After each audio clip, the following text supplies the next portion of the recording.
Right, let's make a start here. Thank you very much, everyone, for joining the session today. It's This is the sixth in our What Works webinar series, which is a sort of a series of sessions we've been doing via Zoom, online sessions. Oh, can people hear me? Oh, sorry, I've got a message in the chat saying can't hear me, but I'll try and talk a bit louder if it's a volume issue. Yeah, so I'm great. Okay, sorry. Other people can seem to be can seem to be able to hear me. Thank you. Sorry about that. Right. So this is the sixth and final session in our What Works webinar series, which is part of the Towns Leadership Network, which we've been trying to sort of build over the course of the past 6 to 9 months or so. The idea of this network, as people who've been to past sessions will know, is to look at ways that we can create a bit of a forum for idea sharing about preventative approaches to the far right, and ways of building cohesion and resilience more generally, particularly in town communities, but more generally in types of area that might be vulnerable to these sorts of issues. Today's session is slightly the kind of the webinar series, the What Works webinar series, is although it's coming to an end today, this is by no means the end of the Towns Leadership Network. But what we're looking to do as we move forward is to do slightly more proactive pieces of work with local organisations, and we'll be doing future webinars and things like that. But this particular webinar series is this is the final edition. Today's format is slightly different. We've got Owen here, Owen Jones, who leads on Hope Not Hate's education work. So he does lots and lots of work in schools and in communities, working at the local level on how you engage around some of the issues that Hope Not Hate seeks to address, focusing in many ways on a lot of the preventative issues which the kind of our policy team or our Hopeful Towns team is looking to address, but particularly looking at it through the prism of education, but also other community groups as well. And Owen has delivered large amounts of training and had lots of these difficult conversations, and the essential aim of what he does is to try and help tackle some of these stigmas in ways which are and attitudes in ways which are progressive and inclusive and persuade people. What Owen's going to deliver today is a slightly abridged version of a training session on difficult conversations, which he's delivered relatively a large number of times to different audiences, and which he's tailored slightly to our more kind of stakeholder, local authority audience who are joining this webinar. But the aim is to just think about how some of those difficult conversations at the community level and how they can be managed in ways which are that bring people with you and which are positive and don't lead to impasses or don't lead to kind of telling people they're just blocking people out and showing people the data and this kind of thing. How it's going to work, we're going to hear about 25 minutes from Owen about the 25 minutes from Owen about the kind of theory behind what he does, and during that there'll be some small interactive elements within the sort of chat, and then we'll have a bit of time for questions, and then we're going to have another 15 minutes or so from Owen talking about the kind of practice and the really practical ways in which you deliver this, and then we'll have another round of questions after that, and then I'll wrap things up right at the end. So yeah, basically over to you, Owen. Thank you very much again for joining us, and yeah, looking forward to hearing what you've got to say. Thank you very much, Chris, and thank you very much for inviting me along today. It's great to virtually meet you all, hopefully via the chat in a few minutes' time. So what we're going through today is, as Chris mentioned, is difficult conversation training. The aim of this really is how do we deal with those difficult conversations? So say someone pulls up a prejudicial remark. So you're trying to, your local authority is trying to do something, and someone pulls up a comment that you know has got racist, xenophobic, or homophobic sentiments behind it. You don't want to leave it unaddressed, but also you don't have a confrontation with the person. That's not, you know, what you're here for, and what your job's about. So how do we actually have a quick 5-minute conversation with that person, which allows them to learn from yourself why you have a problem with that, the way that was addressed, in a way they can learn and grow from it, rather than just being told off. The problem, unfortunately, one of the many times when we are brave enough and courageous enough to pull people up on these comments, often the person goes away reflecting on the fact they're being told off and the negative emotion associated with that, rather than why they were pulled up in the first place. And we normally go away thinking, oh, maybe I feel really bad about myself, rather than, oh, I need to sort of change behavior or think twice about some of my opinions or the way I present my views. And primarily what we're focused on today is something called prejudice. I'm sure you're all familiar with it. I'm just going to go through a quick definition of it, so we're all on the same page length of where I'm coming from when I talk about prejudice. So prejudice is defined as a preconceived opinion not based on facts or actual experience. So that's all it is. So not a preconceived opinion based on facts or actual experience. Now, on the face of it, dealing with prejudice is really easy, because all we have to do is give people the right evidence, or if we're lucky enough, and some of you guys in this position are lucky enough to do this, to give people the right life experiences, and hey presto, prejudice should be solved. Unfortunately, prejudice is not that easy to deal with. The theory is that it comes from our Neanderthal ancestors, so thousands of years ago. It's part of their survival system, it's part of the fight or flight mechanism. And the idea was that our ancestors would see a scary animal or hear a dodgy sounding noise in the forest, and then they would just run away. They wouldn't hang around for any evidence or experience about that. They just peg it. And that's what we still use to this day for that same reason. So normally if I was in the room with you, I'd ask people, you know, who's brave enough to admit that they've been given some food, and you thought, like, not in a million years, like, am I touching that stuff? So for me, you may want to put some examples yourself if you're brave enough in the chat, but for me, it was like mushy peas. Like, I'm from North America. When I came to this country, I was given mushy peas. It's not, no way am I going near that. And what your brain's doing there is your brain's saying to you, there's something about that food that might make you feel ill. Something about it you might feel sick, therefore don't eat it. So your brain's trying to look out for you. And that's what prejudices are for. It's a very simple decision-making technique. The problem we have is that we live in a very complex world, and we use this very simple decision technique on other human beings. And I'm sure we've all been there, where we've met someone new for the first time, and we've immediately gone, that guy looks a bit dodgy. I might want to check my wallet or my purses before I walk past them. And what we're doing is basing this on how they look, their appearance, or even just maybe their accent. And we all do it. If you don't think you are, unfortunately, we will do it. And when I work with children, I often say it's a bit like anger. Anger is a natural emotion, and but it doesn't mean it's okay going around being angry all the time. We have to learn to switch it off at a very young age in order to become a more pleasant member of society to hang around. And prejudice is just the same. We need to learn to control it and switch it off. Otherwise, we become a very horrible person to hang around and do something called discrimination. And discrimination is defined as acting upon prejudices. So all it is prejudice in your thoughts and your opinions. Discrimination is simply doing something about it. But that's for another module. For today, we'll talk about different conversations. So what we're focusing on here, really, sort of demographics, is first of all, the crowd. I'm going to phrase this as, I hope you guys relate to this, is the I'm not racist but people. So you know, the people that go around, I'm not racist but, and then come up with something really racist, or I'm not homophobic but, and then come up with something really homophobic. And sometimes we laugh at this as a coping mechanism to deal with this on our opinions, but what we have to actually remember here is when they're saying I'm not racist but, or I'm not xenophobic but, or I'm not sexist but, they are trying to signal to you they don't believe themselves to be racist, sexist, or xenophobic, despite the fact that you clearly understand what they just said is. They're trying to signal to you that they're not. There's not a value they hold. So when you pull them up on it, saying I find that racist, I find that sexist, for them that's an affront to their values, because they don't see themselves in that way.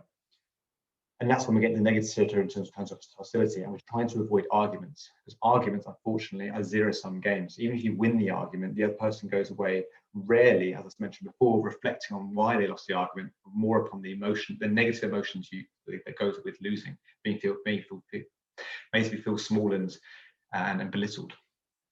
So we want to, first of all, try and navigate around that. So that's one of our, I'll go through some of the challenges we're facing. Then the second half, as Chris mentioned, we'll go through some of the practices we think that can circumnavigate some of these issues. That's one of the first problems we've got. And the second one is we need to focus on what they've said and not who we think they might be. It's really important there. The example we normally give with this is Donald Trump's campaign, not the first time he actually won. I'm sure you remember this. He made a very horrible comment about how Hispanic people were all rapists and murderers. Really awful stuff. And his campaign manager at the time, Steve Bannon, had to go in front of a press conference the next day after this. And the first journalist stood up and said, look, how can you stand there and defend a racist? And Steve Bannon replied with, I don't know this racist you're talking about. I know a man of family and a man of values, putting the ball completely in Steve's court. And now the debate that continued, whether he had these values or not on what we should have been talking about was the impact this comment had made on millions and millions of people's lives in America, which should have been focused on.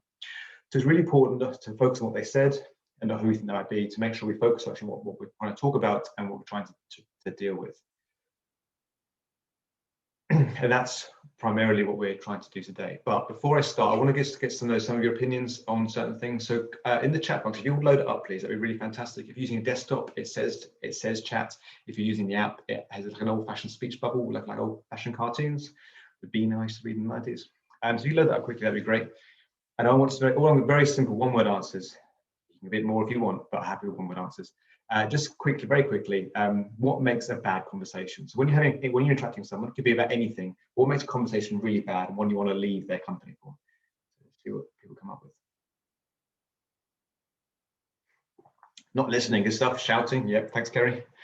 Nathan, yeah, shouting. Interruptions, good stuff. Jumping to conclusion, thank you, Alice, that's wonderful. And Sarah becoming defensive, good stuff. Oh, kind of really quickly now. Offensive, condescending, thank you much. Aggressive, really good stuff. Samina, thanks. Going off topic, that's a good one. We don't actually that doesn't get mentioned very often. It's really important. It's going off topic, yeah. Abusive tone, language, yeah, good stuff. Waiting for a cue. I like this one, Andy. Waiting for a cue to speak instead of listening. That is really good because some people just like they wait. They go, I've got a really good point to make. I'm going to actually land it on you. Yeah, they just wait their turn. That's good stuff. Whataboutism. Thanks, Mary. That's really good stuff. When the person you're talking to sends an issue around themselves and ignores the evidence. Thank you, Deborah. Yeah, it's rather frustrating. So thank you very much. These are all really, really frustrating stuff. Also noticed quite often in modern times is people start just doing, sorry, 2 seconds. They check their phones mid-sentence is really, really annoying. By the way, that's a joke. I knew I was doing that. One of the reasons I bring that up is lots about signalling. And we'll talk about this in the second half. Because my wife is a head teacher in Essex. Probably one of the local authorities are tendering. I know that there's increases report, but she's often when we're having going for coffee or whatever, she'll get her phone out while I'm talking to her. I find it really annoying, going like, well, I'm not interesting enough to hold your attention for 5 minutes. You have to get your phone out and look at it. But once I leave that situation and my annoyance calms down and reflect upon it, well, I know what she's doing is she's just checking her phone very quickly to make sure that there's not like a missing child or a school not burning down, and just putting it away. She's trying to be discreet as possible, but the way it's coming across to me is really, really rude and intrusive to our conversation. And we'll talk about lots of it later, but actually some of the things that we think we're doing to improve the conversation actually can be had the opposite effect. We're coming across is either as too intense or just not engaged. Thank you much. We've got some more coming through, good stuff. Sarah, dismissing with actually everyone the same, good stuff. We've got a module on that stuff, Sarah. It's called Becoming Conscious Unconscious Bias. I'll talk about it at the end. But yeah, thank you much for that. Now, next one is very quickly is what makes a good conversation? Let's finish on a high. So let's go for that. So really top stuff. What makes a wonderful conversation? What makes stuff really interesting, really engaging? What sort of stuff is that? Energy. Yes, thank you much, Kerry. That is wonderful. Listening. Yeah, good stuff. It's the opposite of what we just talked about. Yeah, it's good stuff. Passion. Thank you. Willing to listen and learn from each other. Good stuff. I think ask questions to answers. Good stuff. Alison, hold that thought. We're coming back to that in the second half. Finding each other super interesting. Yeah, good stuff. I always feel sorry for people who are doing like I'm sure if anyone on this call doing it like data protection training. It's like it's hard. If that's your subject, then you've got to keep people interested. Good luck. So allow fascination of difference. I like that phrase, Andy. I'm going to steal that one and claim it my own. Thank you. Mary, self-awareness, reflection, is stories. Get one's going to hold that thought. We're coming back to that one. A chance to speak. Be engaged. Yeah, good stuff. Give you a couple of seconds because I can't see when you're typing on Zoom. Calm responses. Thank you much. Taking a moment to respond because what you were considering the last thing said. Good stuff, Sam. That's very nice. If people forget that. Awesome. This is really, really, really good stuff. So thank you very much. This is all wonderful. Lots of those, what's nice about those, lots of those things are probably coming up in the second half with our methods. So it's nice to see you guys are already on that journey, and we're just sort of help you along. Nothing what we're going to do today is particularly radical. We're just taking two techniques, put them together to make things a bit more efficient and easy. And not taking things personally, good stuff, Maria. I think, and especially working at local authorities, I think people do forget that actually, yeah, often it's not a personal thing, it's more sort of like a frustration of daily life. Another thing we'll be touching on later. So now I want to focus on something else. I want to keep on the chat, please. I've got a very simple exercise for you guys to do. Not particularly interesting, so don't get your hopes up. But all I want to do is give you, I want you to put a number from 1 to 10. So number 1 is I find this subject really dull and boring. And number 10 is I find this subject really interesting. I'm going to give you the subject in a second. So all we have to do, if I give you the subject, just put a number in the box of 1, not interested, 10, really interested, and everything in between. So 5 is like indifferent, I don't really care. So, and the subject is, I normally go for cricket, but I've been doing it a lot recently. So I'll go for cycling instead. So number 1, cycling, if you don't really like it. Number 10, cycling, yeah, really love it. And then everything in between. Well, here we've got 10s. Rare. A few 1s. I reckon the 1s are people who've like driven up, cycled up a hill once. I'm not doing that again. 10s, 7s, 4s, cheers, thank you much. Awesome, really good stuff. Brilliant. Okay, so thank you much for those responses. Be interesting, we've got a bit of a mixed bag here. So I'm going to give you a not particularly interesting story about cycling, and I'll explain the purpose in a bit of why I think it's all quite important for the development of our technique.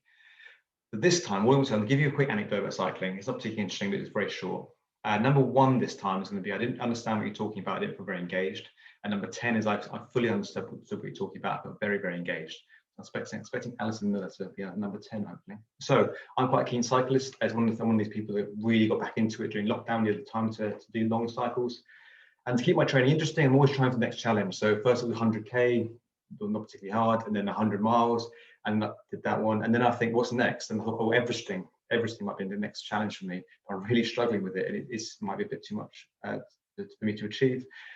I'm thinking, actually, I've been looking a lot online. I've realized it's my cadence is the issue. I've got to sort that out. I thought I could cheat by not having to worry about fitness by getting a new cassette, but I think actually that's probably going to be not cheating enough. So yeah, I just have to look at, just getting different things, better diet. So that is my story about cycling. So number 1 is I didn't really understand what you're talking about. Didn't feel engaged. Number 10 is I fully understood what you're talking about. I felt very engaged. Some 2s. Hey, when I got 10. A couple of 10s, this is more than usual, but it's quite a larger group.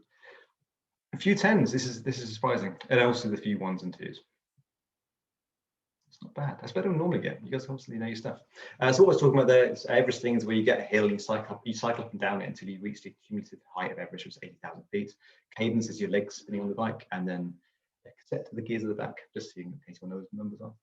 The reason I talk about that is because it's really important that often when we're talking about a subject, we understand more than the person we're talking to. And when there are different conversations, especially with the situation you're likely to find yourself in, you're going to come from a place of greater knowledge and greater understanding than the person you're talking to, more often than not. And sometimes when we're explaining things to them, we understand our reference points, we understand fully what we're talking about, but the other person doesn't understand those reference points and doesn't understand some of the subject matter you're talking about, and you can come across as really condescending. At best, you're just bored. The person's just bored. At worst, they go away thinking that you're trying to belittle them, trying to make you feel stupid, and they go away feeling hurt and angry, and reflecting on those emotions rather than the stuff you're trying to talk about. Because although we don't like what the person said to us, we have to remember that these people are human beings. And if we break someone's emotions, we make them feel into a negative space, we're either likely to derail the conversation to become a very hostile environment, or would they like to go away reflecting on the emotions you made them feel rather than the objective you tried to achieve, and wasting both of our time. That's really, really important. So I'll quickly go through who the target audience for this method is. I think that's quite important for this. Then we'll be going through some of the more barriers to it, and then I'll leave it be break for Rosie to take over for Q&A. So hopefully there's loads. Chris, that come up? It's just I always panic at this point. Brilliant, thank you. Cheers, Chris. So, by the way, if you want to copy these slides, if you let one of the guys in the TAMS team let know, I'm sure it's by way sending across to you. So who we speaking to is really, really important. It's called the spectrum support. This comes from our community organising arm. Any campaign you're doing, you can split the world up into people who are for you, people who are against you, and also those who don't care, the neutrals. So when it comes to multiculturalism, as an example, there are people who really, really like multiculturalism. They're really pro it. They absolutely love it, and they'll get involved with campaigns, and they'll try and support things that encourage multicultural communities within where they live. They are active supporters. So they're people who like what we're doing, and they're actively supporting it. There are also those who like multiculturalism, really, really big fan of it. But when it comes to campaigning and getting involved in those activities, they've got other things in their life. They've got like family commitments. They've got a really, really tough job. So they support it, but they haven't got the motivation to get involved. They are passive supporters.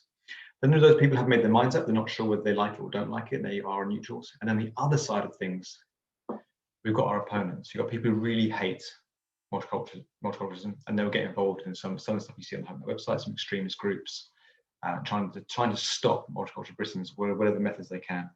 And then there are people that are uncomfortable with it, but haven't got the motivation or desire to really do anything about their opposition. These might make the odd comment here or there, but they won't actually get involved in any organised activities. There are passive opponents. And when it comes to this technique, that is the target we're trying to use it on. It's not the extreme people who are part of extreme groups or anything like that, not the hardcore racists.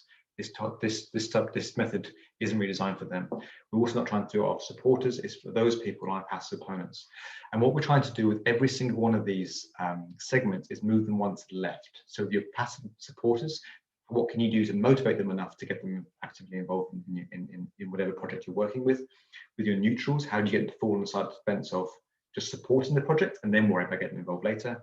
And with the passive opponents, we're trying to move them one segment into neutral, which is really important. Going back to prejudice, being a preconceived opinion, not based on fact or actual experience. We're trying with this 5-minute method of making them leave your company with a more open-minded, nuanced understanding of the subject you're talking about. So you're trying to move them into neutral, and then a subsequent conversation, hopefully you can move them into support.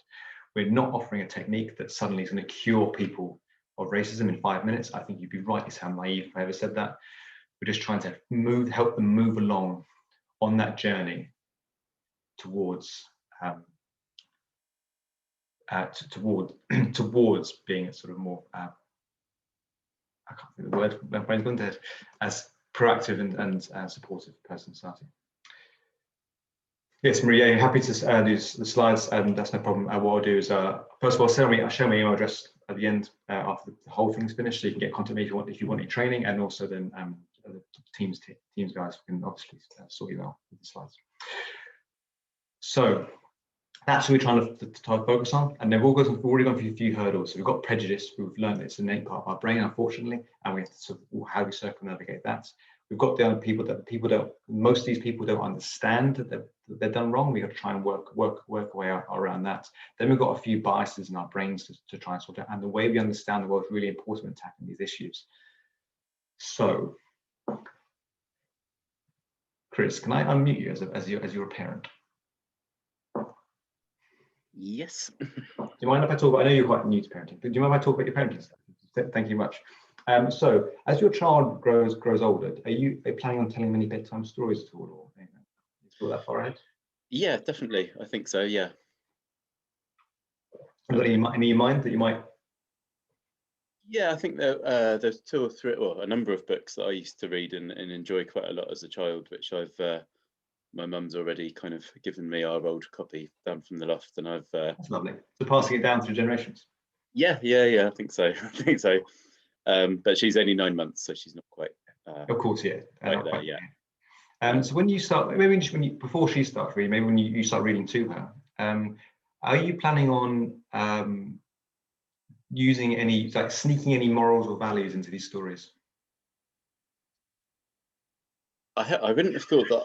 That's a good question. I wouldn't have thought I'm necessarily planning on doing that, but I suppose at the time I will be looking to sort of steer towards stuff, and it's already quite interesting watching little sort of CBeebies programs that often have a kind of like protect the planet message underneath and stuff, and I've sometimes thought about how I would have those sorts of conversations. Yeah. Okay. Obviously, she's still quite young, but do you think there's a moments where you might have to like suddenly maybe just sort of almost like instruct orders towards good behavior, just because out of time and things. Like very occasionally, so I feel like you've got to start sharing with them. Yeah, definitely. Yeah, because she is very small. I haven't completely thought about it, but I think certainly, yeah, as she gets older, trying to steer towards the right values. So when it comes to her moral and value growth as she goes older, you mentioned that already you obviously, I assume you're choosing the programs. She's not on them right yet, but do you think she's more likely to engage with like stories and narratives when it comes to learning about what sort of person you want her to become, or do you think she's more likely to engage with just being told directly? Yeah, stories and narratives for definite. Do you think that's unique to your child? Do you think actually most children are similar in that way? Yeah, I would guess most children. I mean, I don't know, but I assume that the kind of quantitative part of your brain doesn't really yeah, exist at that age. Yeah, thanks so much. Thanks for being so honest as well. I know it's quite a big thing to ask about your personal life in front of all these people. Actually, yeah, the evidence shows actually most human beings behave in that way. We are emotional creatures first, and then cognitive or thinking ones second. We often learn through the environment. We learn about our environment most often through our emotions and our emotional understanding, and then we start thinking about why we have that emotion. The one I think of the most when I try and explain this to people is those of you guys listening who are lucky enough to live or it's where you've chosen to live, like in a flat or a house, or whatever. When you first went to view that property, I imagine you had oh, this is nice, like that sort of nice glowing feeling, going, this is something I could live here, and then start thinking about why that was. Like, oh, it's got a south-facing window, with the streets really quiet, or like it's got you know, storage for the bins midweek. And so we have emotional connection first, and then one. And it's the same with that. I'm sure you're trying to achieve that in your local towns and your local authority areas. You're trying to create, when you walk down your high street or central community areas, that people have an emotion like, oh, this is a nice area. They get that feeling, oh, this is nice. And then you start thinking, why? Oh, because they're hanging baskets, or the street's really clean, or people smiling. So it's really important that that's how human beings understand the world. Unfortunately, as we become adults, we often forget that's how we understand, how we learn, and we go straight to cognitive, and we just bombard people with facts and figures, and it goes like as a way for them to change their behavior, which unfortunately, although that seems like the best way, the most direct way, it can often be a way that people don't really engage with. And we've got another hurdle to bring into that, and that's that confirmation bias. Confirmation bias is another trick our brain has in order for us to understand the world much more easily and analyze things more quickly. Because if our brain has to analyze the world constantly, the calories required for our brain as a processing activity would just be instrumental. We would be able to consume enough. So our brain has lots of shortcuts, one of which is confirmation bias. And what confirmation bias is, all it does is your brain's confirming to you that your worldview is correct. And by what it does is it focuses on information and facts that confirm that whatever view you particularly have, that's correct. The downside of this is this pitch then pushes out or dismisses any information that doesn't agree with your worldview. So either, in our scenario, when we're talking to this person, it's because we're assuming coming from a different viewpoint to them, or we wouldn't have pulled them up in the first place. It's either they're not engaging with what you're trying to say, or their brain is simply not going to retain the information. So when they leave a company, they won't retain that information. It's wasting everybody's time. So we need to think of a way, how do we get around that? Well, one of the easiest ways is through stories and narratives. If we can use anecdotes and short narratives, people can then build up an empathy, what is probably the best emotion to build up, an empathy with that subject. And once they've built that empathy or empathetic understanding, then you can start bringing in more cognitive-based things to reinforce that. So facts and figures can work, but we use sparingly. They're just there to like the last nail in the box of their understanding. Really, it's narratives and stories and things people can emotionally relate to are so much powerful. That's why films and stuff with this stuff thing are really, really powerful. Not saying first commission films, but like these sort of like short stories and short narratives that people can relate to other human beings are much more powerful. So that is the theory so far. So I'll ask my pause there, and I believe it's our Q&A session. I had a quick question, Owen, before if other people, if people want to put any questions in the Q&A box or in the chat, we'll come around to them. Obviously, we're only kind of halfway through the session, but we just thought we'd have a little break with any questions. But you focused, Owen, on the role of storytelling, and I wondered, is there any role for kind of rebuttal if there is or if people have got their facts wrong? So, for example, one of the issues we had a few weeks ago was a kind of rumor that had spread around the council of the people not being able to fly the St George's flag. Is it even worth a local authority saying this isn't true, this is baseless, or should they change the subject onto something more positive? I know that's a very simple question, and there might be some very, very good. Actually, I think it's quite a complicated question. But yeah, when I used to work community work, we saw that story go around. It's the same about banning Christmas cards and stuff. I think, yeah, just you've got to bear in mind where these people's thoughts are from, and why you'd engage with that myth. Is because you probably believe that there's an anti-British or anti-English narrative from people in authorities, which would definitely include the local authority. I think it's probably most people relate more to the local authority than they can to the national government, because, you know, potholes and bins and stuff are day-to-day more annoyances rather than big policies. So I think when you say, oh, it's not true straight away, for them it's like oh yeah, of course you say that, you know, and it's straight away like just even makes it even worse for them. Whereas some sort of, and we'll go back to the technique actually, and it's quite hard when you're trying to just do it, if you're trying to via social media or whatever, but some sort of way where you can get people to have the penny dropping moment where they start thinking about, is that realistic? Is that likely to be a policy by the tendering district council? You know, is it and just for them to have that moment go, actually no, that probably doesn't make sense, and why would they enforce that? It's probably much more way for them to engage with that. Because what my normally touch on at the end, but I'll come to it now. What I'm trying to do with this technique, which we'll do in the second half, is not so much to get just like, say, like myself and Chris talking, is like getting across to Chris. I'm trying to get into how do we use this technique to get into much more hard to reach parts of the community, people who wouldn't normally engage with our diversity equipment, those who wouldn't engage in our community cohesion stuff. If we can have conversations, say Chris talking to me, and I go to the pub afterwards, after work, and I go, you never guess what Chris told me at work today. You've got to listen to this new perspective on things. You're now engaging with 3 or 4 other people in the family or social network of a community you wouldn't normally engage with the local authority on these issues. So that's what I think is really powerful for these narratives, rather than just giving facts and figures. Cool, fantastic. And we've got another question that's come across very much on the same theme, on a kind of continuation of what you just said, but someone's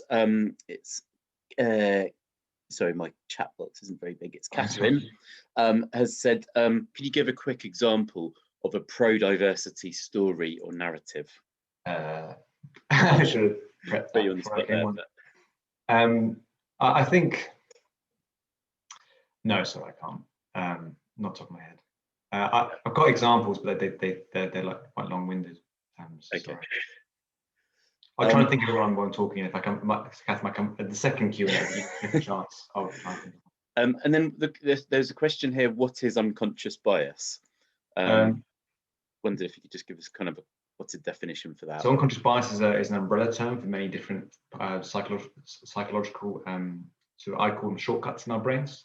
So there's from my understanding, there's not actually one unconscious bias. There are many, many different ones. I would class prejudice and confirmation bias as part of that umbrella of things. There are other ones like ethnocentric bias, selection bias, and all sorts of ones. They're just it's part of our brain trying to make the world easier to understand, analyze, which is not wrong, inherently wrong. The problem is, though, is a lot of these are very, very simple and part of our primitive understanding of the world. And we live in a very complex and nuanced community, and it's about how do we adjust for those. How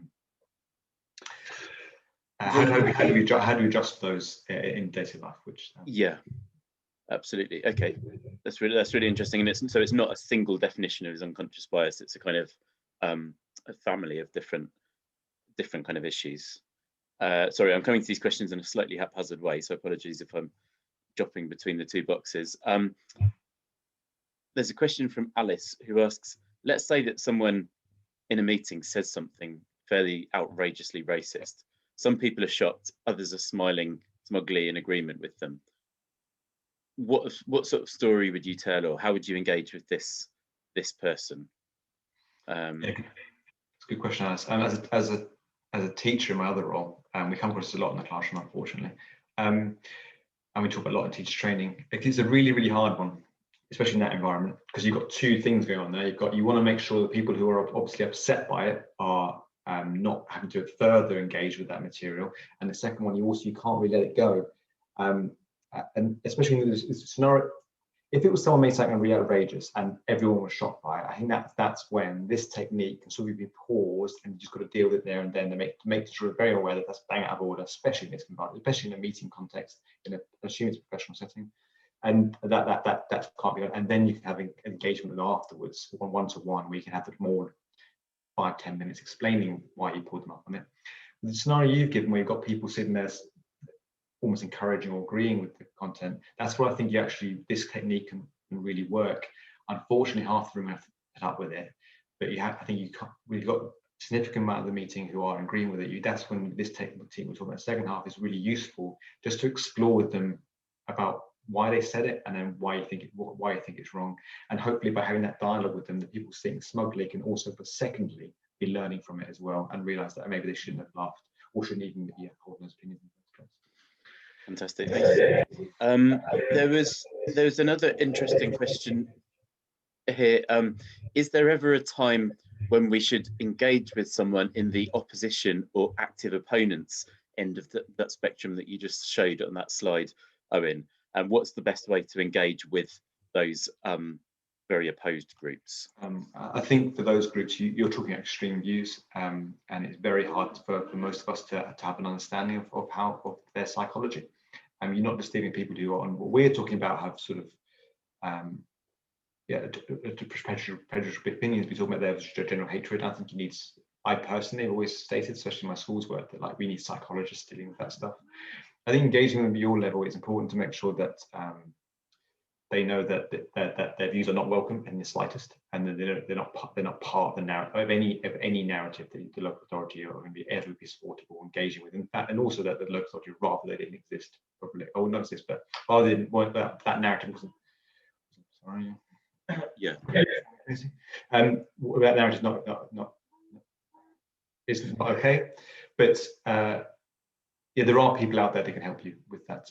So normally that. Okay, interesting, thank you. And there's another question here, which is there a way to get between passive opponents and active opponents to stop undue influence? I mean, I don't know what that might look like, but I think the stuff like, the very simple is no platforming, and just simply don't give the active opponents any platform at all you can within your power.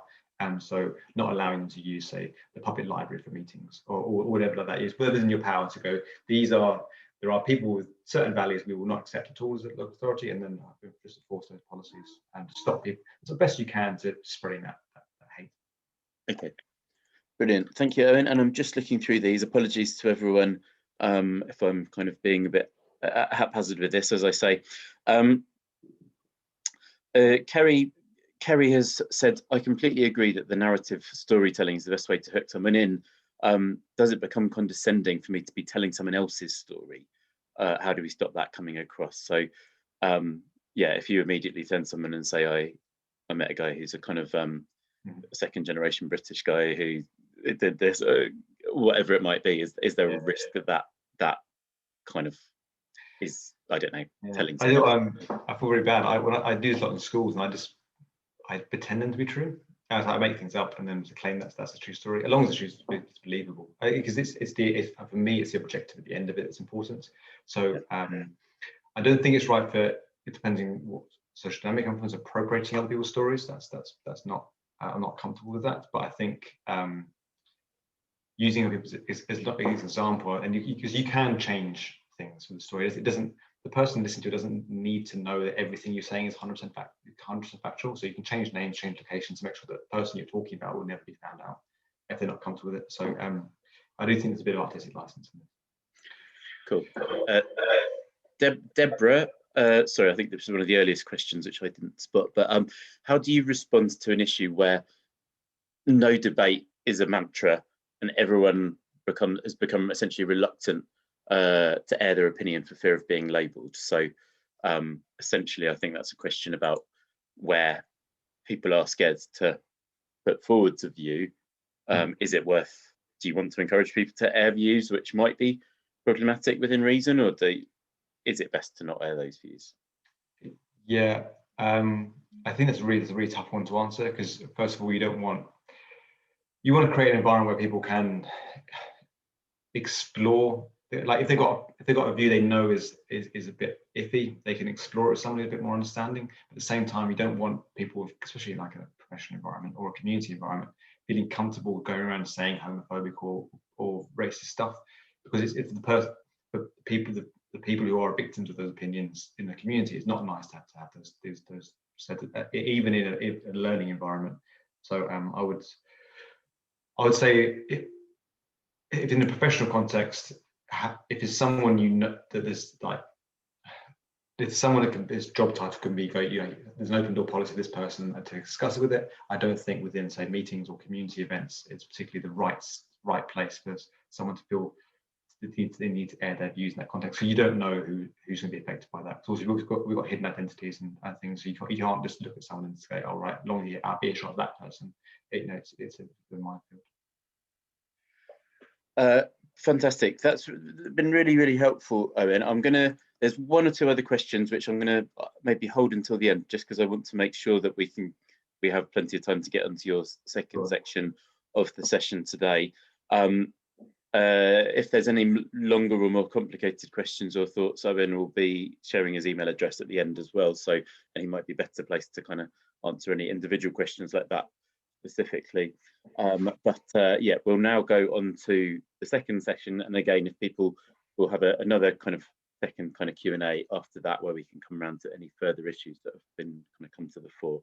But yep, over to you again, Owen, and thanks again. Thanks so much. Also, thanks for the question coming in. They're really interesting. Very thought-provoking myself as well. So what we do now is in the technique. So if you ever want to do the full version of this, what we do normally is we'll give you an opportunity to practice and do different scenarios and things so you get yourself, you leave this more of a confidence of being able to use it in the real world. And in this scenario, we're just going to go through the technique itself and then take another Q&A at the end.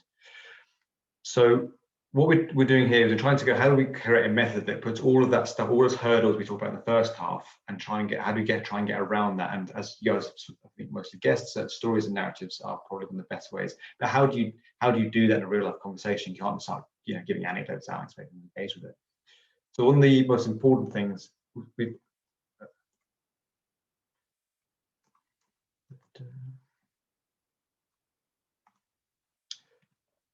So what we got here is two techniques. Apologies, this slide, I'm not sure you wrote this one. Two techniques put together. One is called empathetic listening, which we'll go through in a second, and then the second is Socratic questioning. We've merged the two together, and we've called that our different conversations method. So we'll go through empathetic listening, what it means in the first place. So I think it covers some of the stuff you guys were saying earlier, what makes a really bad conversation, like sort of not engaging or not coming across as engaging, or just waiting to look at feelings if you're waiting your turn. Before speaking. So when it comes to this, it's really important, I think, I hope this doesn't come across in the wrong way, but for the person as a human being, it's important for them to feel at least respected and listened to, even though you don't like their opinions. And I quite like using the phrase of like two ears, one mouth, and which we normally use for children to get to be quiet. But this one, actually, when it comes to listening, it's really important actually to do a bit of speaking, about a third of speaking. So the top half, I think, for me, is designed there to is it makes people feel at ease in your company.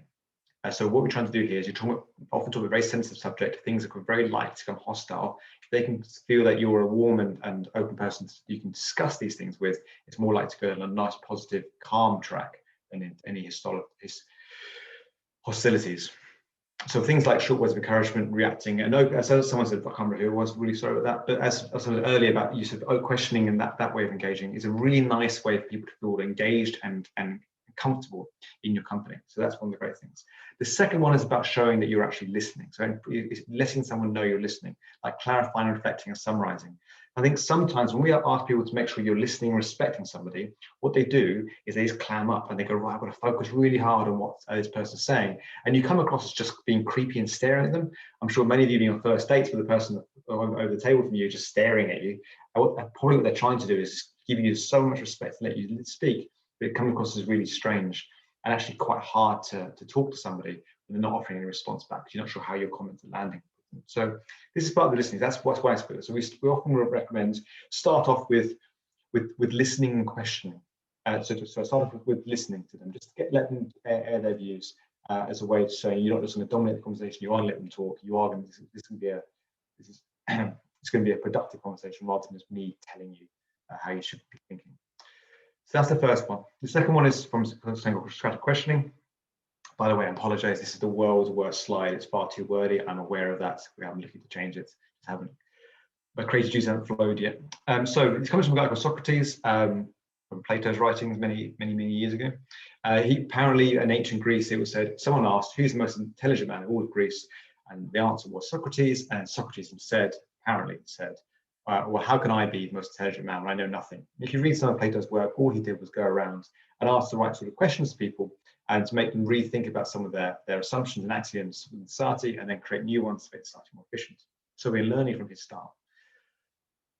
And what we're trying to find out here is trying to find out the story behind the story. Now, if you read the team's reports and the Fear and Hope reports that you pull out, what I've learned from for those studies is actually that the vast majority of people who have these views aren't inherently hardcore racists or hardcore misogynists or hardcore homophobes. There's normally something else going on in their life that is causing them to go towards these opinions. So normally there's a real big anxiety or fear in their life that is manifesting itself as prejudicial and discriminatory behavior. If we can find out what that initial cause of anxiety is, what is actually going on in their life that's causing them to have such hatred, to have such nasty opinions against minority groups, if you can sort that out, fingers crossed, the other stuff will start just to calm down and come to a more manageable level. So how can we find this stuff out? And so what I try and do is these my exploring narratives. So you've got things like questions of clarification. For me, it's a great one to start off with. My reason for me doing this is I just want to give someone a second chance to say it again, because sometimes we're not all Shakespeare. Sometimes you just say the wrong thing and it comes out the wrong way, and giving someone a second chance. Sometimes you're like, oh, right, fair enough. You said it that way. Nothing wrong there. We can get on with our lives. But then the other ones are like, once again, exploring prejudice. So I keep repeating this. I think it's really important. Is that not a preconceived opinion, not based on fact, actual experience. So let's explore that. Where's this prejudice come from? Where have they heard it? Is there any factual evidence of this? Is there any actual their own personal experience in this? Or is it completely hypothetical, complete hearsay?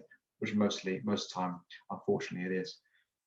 So that probing reasons and rationale, I've got some examples there. Once again, I'm happy to just share the slides with you. There's much more to the slideshow that I'm showing you, so I'm trying not to get death by PowerPoint.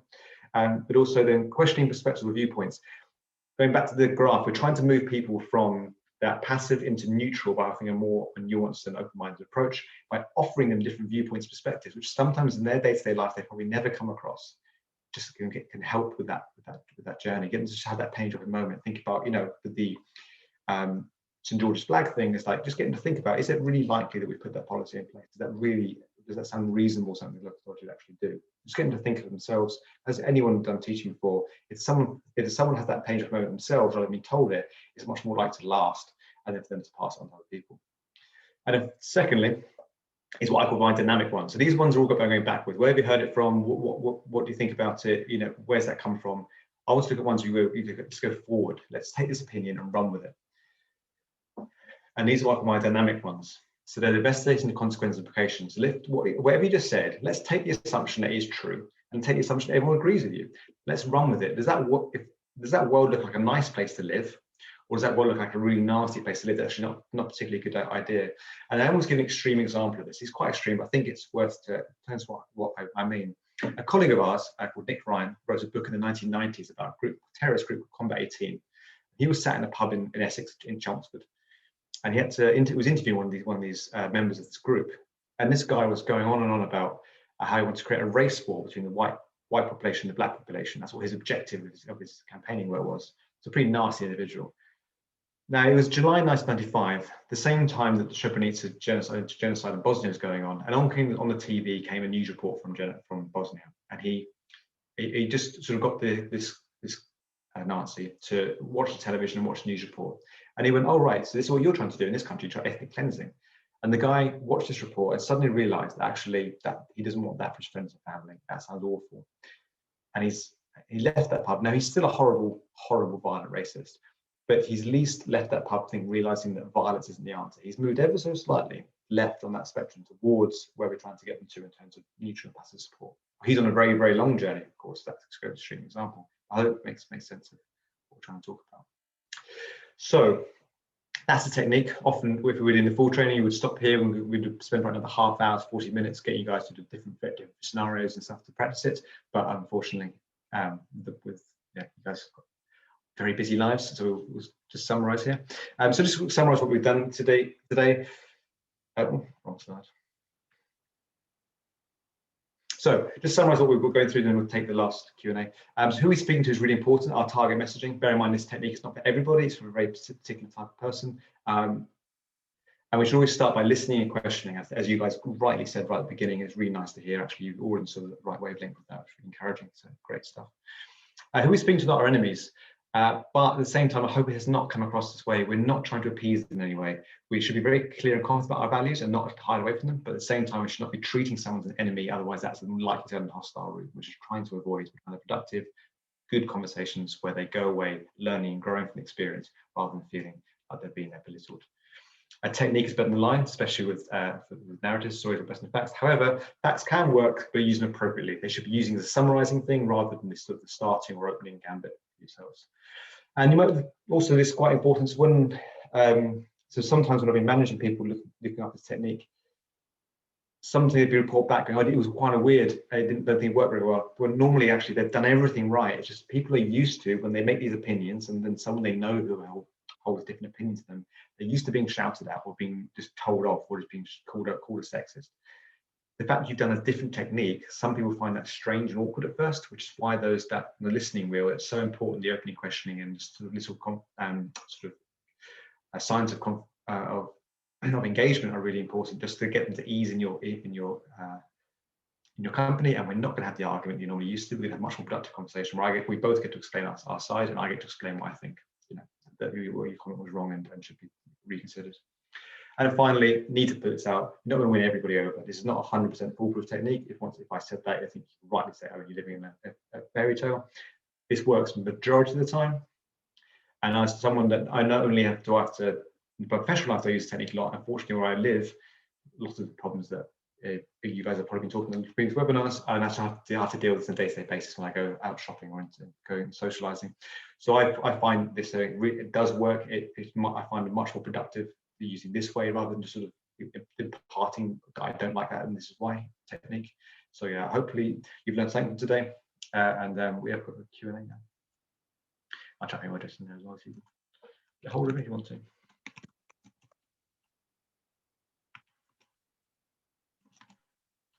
Right. Brilliant. So that's thank you very, very much, Owen. I found that absolutely fascinating, and I didn't know anything really about Socrates before, but quite an interesting approach of just keep on asking the question, and almost allow other people to do the thinking, or to I guess letting people get to their own conclusion of why it's wrong potentially, rather than coming from the start point of that opinion being wrong. I'm just going to go. There's one or two questions that have come through earlier on in the session, so I'm just going to ask those questions. The first is Marie has asked, how can conversations be moved on from those of identity politics and cancel culture? So yeah, this is obviously one that's a relatively live question, Owen, in terms of the sort of general state of the political debate at the moment. But I wondered what your thoughts were on what, I guess, how much your teachings, your kind of the things that you teach in your sessions can be applied to those big social media debates or political ding-dongs that we're kind of seeing at the moment. Yeah, so from my understanding of cancel culture is where someone says something that's not accepted, and then you shut them down completely and get them to remove themselves, I believe, or each of the Yeah. people to be disengaged with them. I think once again it's talking about the different segments. So I think for the active opponents, so the proper, like they're genuine extremists, then I think that no platforming is actually a very useful tactic. You don't want their bile being spread around your community, whether that's online or offline. You want to have policies and procedures in place that do stop that, because I don't believe that denying the Holocaust after debate. These aren't conversations you want to be happening in your public spaces, whether that's virtual and virtual. However, those people in the section we're talking about, I do think that actually the counterculture is more likely to lead them towards the extremists, because then the only people talking to them are those who hold the racist, sexist views. So I think I believe that conversations is a much better way of dealing with someone makes an off comment, whether that's underneath one of your posts on social media, or it makes it in a community meeting, or at a swimming pool. So yeah, I think that's a much better way. How you do that is obviously a very big task, and I think that involves upskilling staff. And we have when we work with education units, we always education institutions, we always try and go for something called a whole school approach. The idea is that someone doesn't say something, you're right, I need to get the DSL involved, the designated safeguard lead involved now, I need to get the diversity officer involved now. How do you have a scenario where actually most of your staff can deal with that there and then in a way that's productive and fruitful, so that person can go away and once again learn and grow from the experience rather than just feeling bad and angry. Brilliant, thank you. That's really, really interesting. And it's a sort of similar question, I suppose. I think we're having this conversation at a point when some of these issues are actually very live. From Josh, a little bit earlier, actually, he asked this question, but he said, how do we contend with negative narratives that can be prevalent on social media, particularly when people are trapped in echo chambers? So I know that social media isn't like most of the training you do is offline, I guess, but if you were hypothetically, whether it's online or offline, to come across a group where a whole set of assumptions are, if there's a kind of a group think one way or another that you think is kind of wrong, how do you begin to unpick that, I suppose? I think the same method. Obviously, the listening bit is irrelevant because you're doing it via messaging. But I think asking the right questions, probing assumptions, probing the prejudices, asking where it's come from, offering different perspectives in a calm manner, which is really hard on social media because obviously we're not most of us aren't wordsmiths, and we can our tone is quite hard to get right sometimes. But it is worth just maybe thinking before you reply, but thinking of a strategy before you engage somebody. So if you are going to commit to the time to do this, if you want to think about what you're going to be saying 3-4 questions time, rather than just try and do one at a time, so you can sort of lead the conversation on keeping it on track of calm, pleasant learning engagement, rather than one where you're just calling someone out. Absolutely, yeah. Okay, thank you. And by the way, people feel free to ask any further questions either in the Q&A box or in the chat, whatever's you're on. But yeah, so essentially, I mean, in a way, that's some of the kind of same essentially the same principles, but I suppose you're just talking to a bigger group, really. But that's those kind of same things apply. Alice has said, Black women have always been labelled aggressive, even when they express themselves without people learning more about them. How does that bring hope, not hate, or labelling? I don't know if you, Alice, had any were able to clarify that second part about how does it bring hope, not hate, or labelling. But yeah, I suppose how does that feed into this kind of question of those stereotypes that people might have about the person who is the challenger? Yeah, I think there was two things here. One of the things is dealing with sort of structural racism within society, which we have other modules on that stuff. But yeah, I think it's really that one is really tough one to answer. I believe this technique would work in that scenario, to try and explore why someone, when you're just trying to offer your opinion, why someone thinks you're being aggressive, or why they believe the way intimidated by you. At the same time, I as a white person, I'll never understand what it's like, but I can try and empathize as best I can. I would never hold anyone against saying like it's not your job or to have to educate a bunch of racists.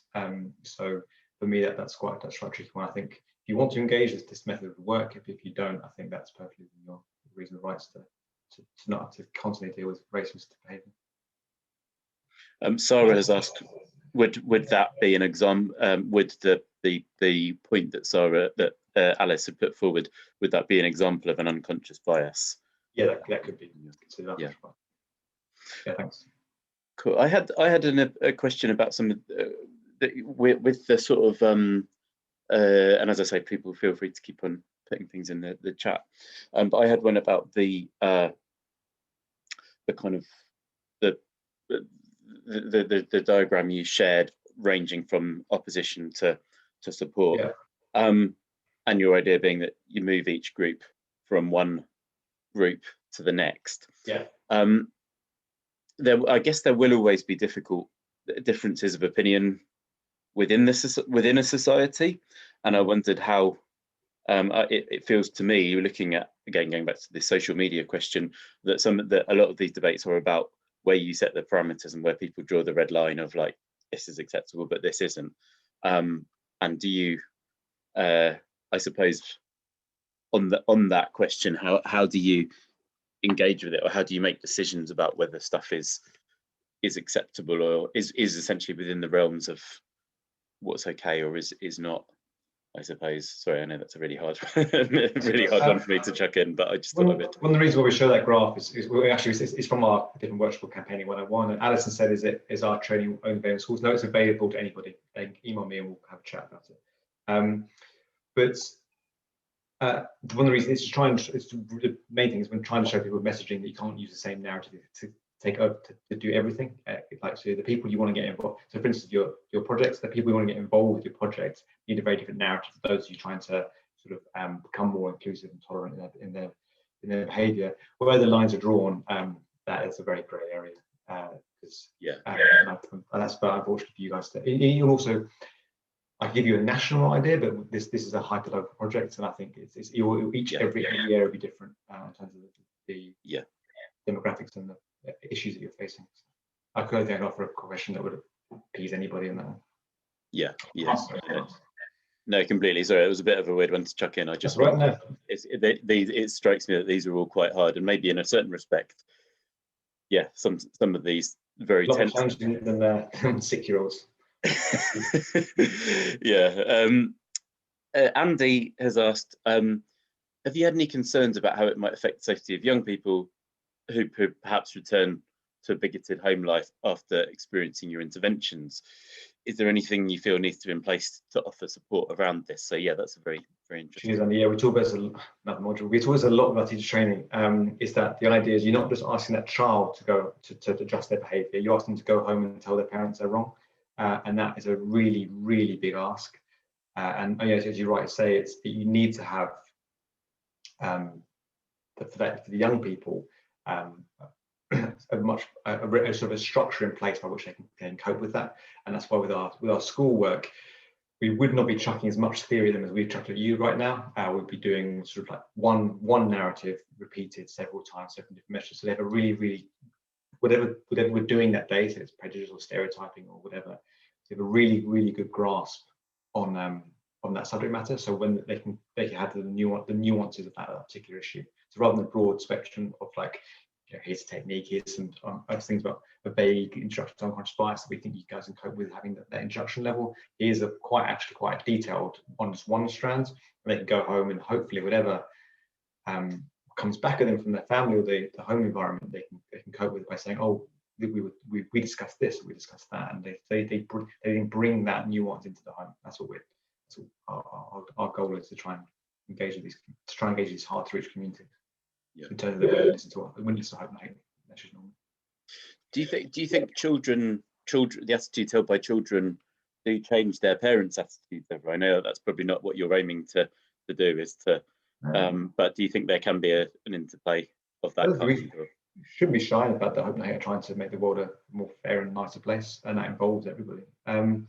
So I think one thing is when I was tasked with starting the education unit 3 or 4 years ago, 2016 was that I went back to when I was growing up in the early 90s, the recycling campaign, and I remember like coming to my primary school and we learned about recycling. I got really into it, and then we'd go home and then I remember going to my parents saying, "Oh, we need to put the paper in this bin and then the cans in that bin, and we need to do etc." And I hear now my friends are parents, like their children are still coming home and like now going, "Oh, we need to do the scrape the food waste out," but a much more detailed version of recycling than we had in the 90s.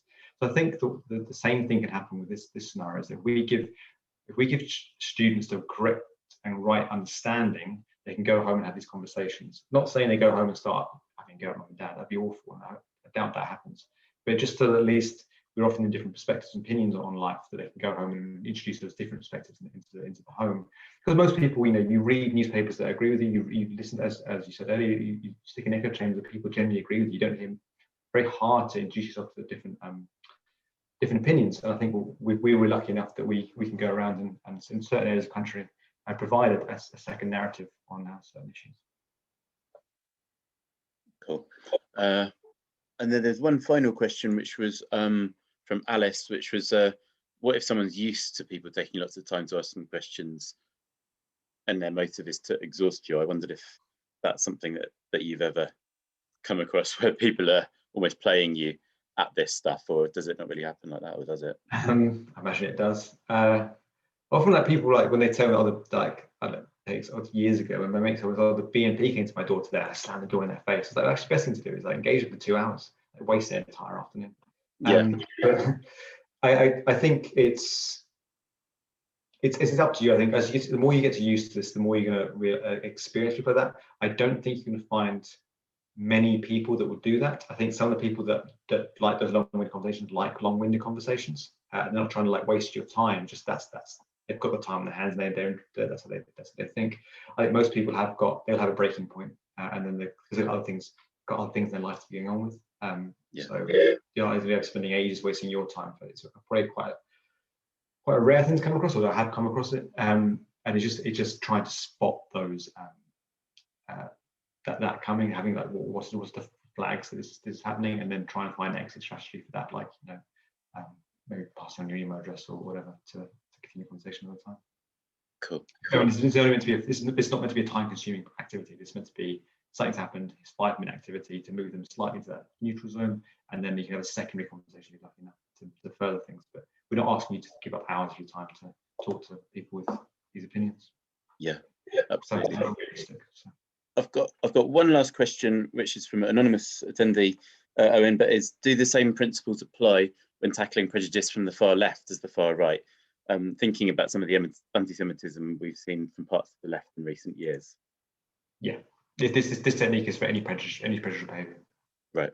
Okay, so it kind of applies right across the piece. Okay, brilliant. Well, Owen, thank you very, very much for taking your time to talk to us all about this process. I personally learned loads and I found it fascinating, and I know that you've been it's the end of term kind of time, so you've been flat out this week, so I particularly appreciate you giving up your time for this session on that front. Hopefully people have got Owen's email address. He put it in the chat a second ago, but just in case you missed it, it's owen@hopenotHate.org.uk. That's owen@hopenotHate.org.uk.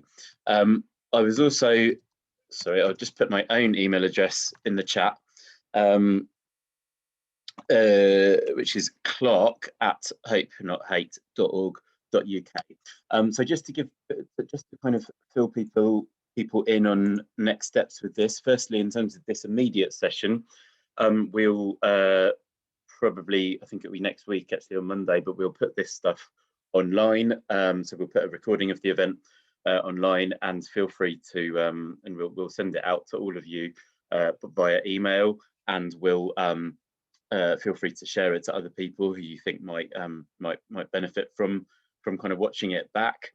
And we will also send you at the same time Owen's slides, and we'll also send a short kind of summary note which summarizes the issues discussed today and kind of puts it all in on a side of A4 almost, so it's there for you.